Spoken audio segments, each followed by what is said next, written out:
Hello, class. My name is Brandon Hardesty, and I'm going to talk to you about improving your public speaking skills and reducing anxiety today.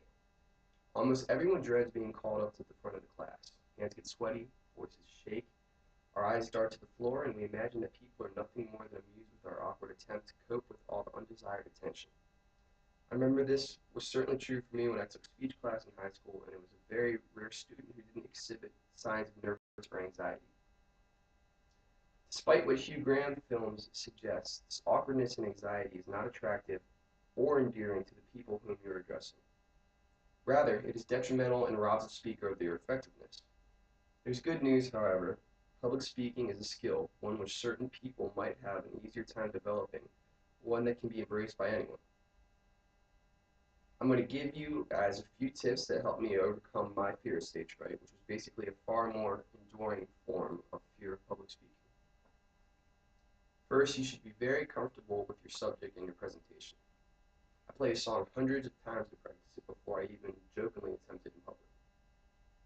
Similarly, I used to do this presentation because I feel comfortable with the subject matter and have had personal experience that I feel would be helpful to others.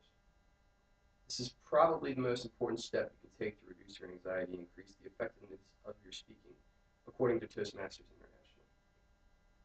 Nobody wants to hear someone mangle a cover song that they don't really know, and nobody wants to hear an uninformed or unprepared individual deliver a disorganized or ineffective presentation. When the speaker is thoroughly familiar with the subject matter, anxiety quickly fades because confidence can build over the course of the speech, as the crowd reacts well to successfully delivered points. No matter how well you know your subject matter, you must still practice it. The most effective way to ensure an effective presentation is nothing more than repetition. You're not Ferris Bueller or Christopher Hitchens, and you will not fool anyone when you deliver a speech that you've never spoken about before. Okay, so the first two are obvious. Prepare a good presentation by being informed on the subject and practice that presentation. In all honesty, the regular practice of these two skills as applied to music have been all that it took for me to become a far more effective public speaker. But there are a few more tricks that you can pick up as you transition from an anxiety-riddled amateur to an enthusiastic performer.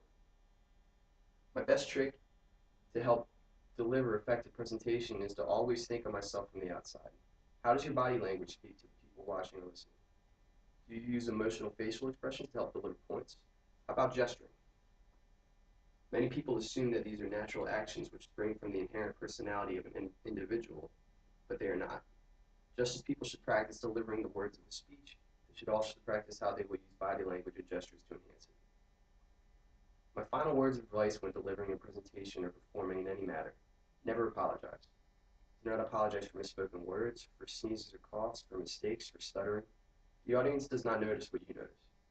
You are your own harshest critic, especially at the time that you are on stage. Apologize and breaks the flow, raises your stress levels, and undermines the confidence which you should be projecting to the audience. Best of luck to everyone. This is from Brandon at South by Southwest in Austin, Texas.